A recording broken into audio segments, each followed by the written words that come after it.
Hey guys, Christian from Shouts Films back here again today with another tech review video. But before we get into that, be sure to check out our Facebook, Twitter, and our website. All links posted down in the description for you. And while you're at it, be sure to hit that subscribe and bell notification for future uploads like this, as well as budget tips and technique videos for independent filmmakers, Chris Talks, and our very own short films.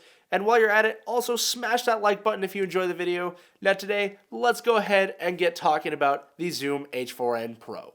So to start off with the specs of this thing, you get two XLR/quarter-inch inputs on the bottom of the microphone for recording. You can either put them into left and right channels or do a mono mix to have one of them cover both. You also get a 3.5mm input jack on the back for a microphone, built-in stereo mic, also with a built-in preamp and ability for phantom power. Also with multi-track recording, a headphone output jack, an SD card slot, and various other options that will nail down the audio that you need. So let's go ahead and jump right into the actual review of this product with the cons. To start off, the thing that bugged me the most about this thing was the battery life. The fact that it runs on only 2 AA's, and the batteries themselves tend to die within about 2 hours. Even good old Duracell batteries, they die so quickly, and it's really weird. It's a very simple fix I've found, just getting like an external power bank or a wall outlet to plug directly into the port at the bottom of the audio recorder does suffice to fix that issue, but it is still kind of an issue nonetheless that shouldn't really have existed.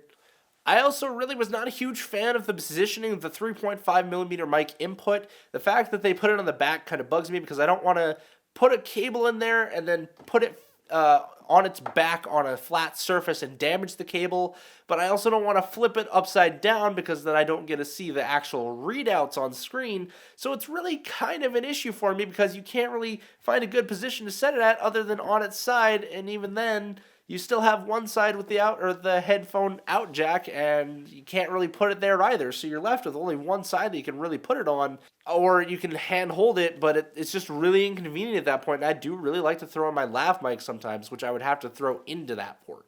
Or you could always get an XLR to 3.5mm adapter for the bottom of it. But really, I would rather not have to spend the extra money just to be able to use a microphone that I should already be able to plug into it. Granted, I get it. They mostly designed this thing to work with XLRs or quarter-inch inputs for stuff like music or recording on professional level microphones like I am right now with my Rode NTG4. So another feature on this thing that kind of bugged me was the manual phantom power feature. You have to turn it on and off yourself, and it's not just a thing where you can just plug it in and automatically detect if it needs phantom power. Granted, I get it. That might not even be like an actual thing yet, or at least when this was released. I'm not sure if that feature really exists anywhere. It just would be something that would be really nice to have just in case, because sometimes I might forget to turn it on after I plug in my Rode, and next thing I know, I'm not even recording any audio at all, or I might forget to turn it off when I don't have it plugged in, and I'm killing that much extra battery. So it's really kind of one of those things for me. Like I said, just a small thing that bugs me because sometimes I forget to do little things like that. Granted, it does say on the screen there if it's got the 48 volts on or not, but once again, I don't always remember to check that. So I would rather just have the automatic. Once again, I get it. It might not even be a possible feature, so it's understandable.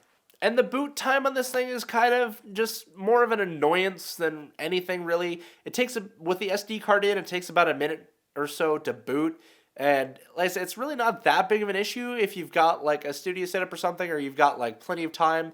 But if you need to record something on the fly, like if there's a sound happening right now that you need to be recording and it's not on yet, then you might have an issue with that because it takes that much time to boot up. If you take it out, if you take the SD card out, it does boot up really quickly, but then you also have to throw the SD card back in, and then it has to load the SD card, and that takes pretty much just as much time. So really, it's kind of once again, more of an annoyance than anything, slight inconvenience, but I'm really picky about this type of stuff. It is a review after all, so I like to go over the good negatives and good parts of a product, and yeah, that's pretty much the only issues I have with this thing. So let's go ahead and move on to the pros of this product and the real reason why I bought and love this thing so much. So starting off, this audio recorder has a built-in preamp, as most audio recorders do. It's kind of just expected for most of them.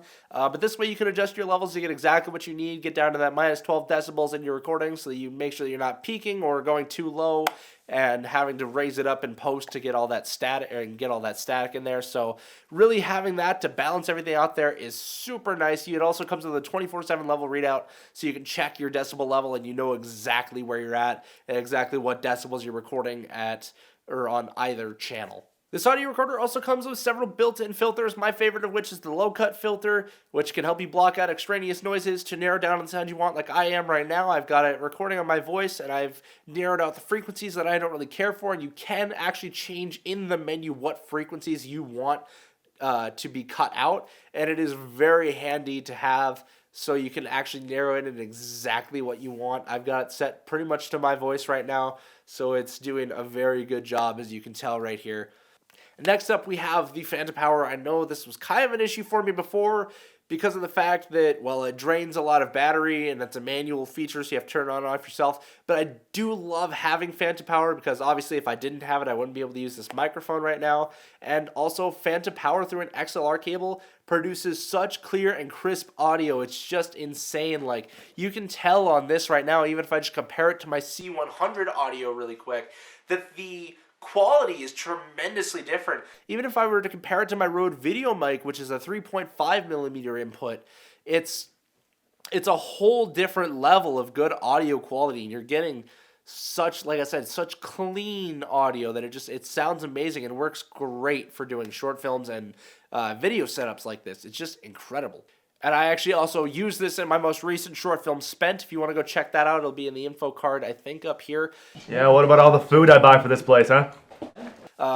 Yeah, go check that out. Like I said, that entire short film was shot with this microphone with the XLR cable connected to my Zoom H4n, and it sounded just flawless.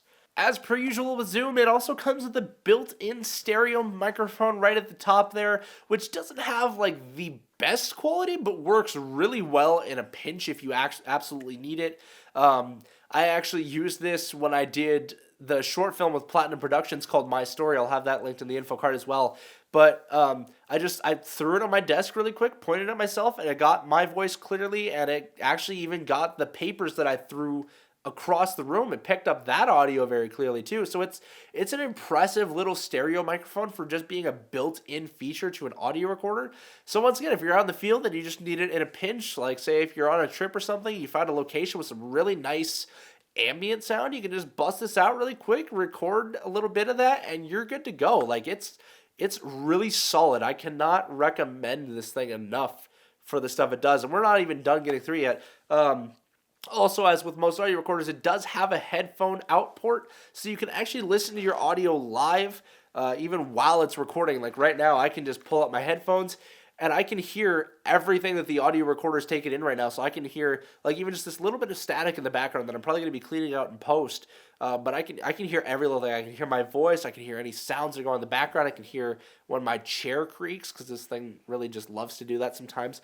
But it's insane how well that it works, and the fact that it's a 24/7 thing. So I've noticed with some devices that you can't really listen to it until you go into playback and actually hear it, which is kind of odd for me, but I love that this thing does live audio feed through that. And then if you want to get really creative with it, if you get a 3.5 male-to-male cable, you can actually plug this into, like I can plug this into my C100 right now. I've done this before. I can do that as background or backup audio because it'll be recording this microphone's quality straight into the camera, and then it would save me the time of syncing, or once again, just give me that backup audio because I'll have the audio file on here, and then I'll have the audio being recorded directly into the camera. You do the same thing with like plugging it into a computer if you want to do that, so you can just have your files directly in your computer through Audacity or something, and that way you don't have to go through putting the SD card on the computer and then transferring files and doing all that stuff there. So there's a lot of things that this could actually be used for, and I just love it. It's so nice to have. And the next awesome feature is it has a really simple interface. Like, its menus are so easy to go through. You can find all the settings you need very quickly. It really takes like no time at all to learn. Basically, just whatever you need, just look through the manual really quick. And once you find out where it's at, you pretty much know where it is forever. Like, it's so easy to get through. And it's got really nice buttons to get through it. It's got its scroll wheel on the side that you can push in for buttons and stuff. And also, it's super easy to use. Like, I can't even it's almost as easy to use as my Zoom H4n, which is basically just 3 buttons that you hit. And this is, obviously, it looks a lot more complicated with all the stuff that's on it, but it's really easy to use. Like, it takes no time at all to learn once you get past the look of it and like the intimidation factor of just all the buttons and stuff on here. It's actually really simple to use. So I think that's really all I got for you guys today. Thank you so much for tuning into this tech review. I hope you enjoyed it. If you did, be sure to like, hit the subscribe, and bell notification for future uploads like this, as well as budget tips and techniques for indie filmmakers, Chris Talks, and our very own original short films. I will see you guys all in the next video. Thank you so much. Peace out. Okay, I've been working like 3 jobs. Probably why I never see ya.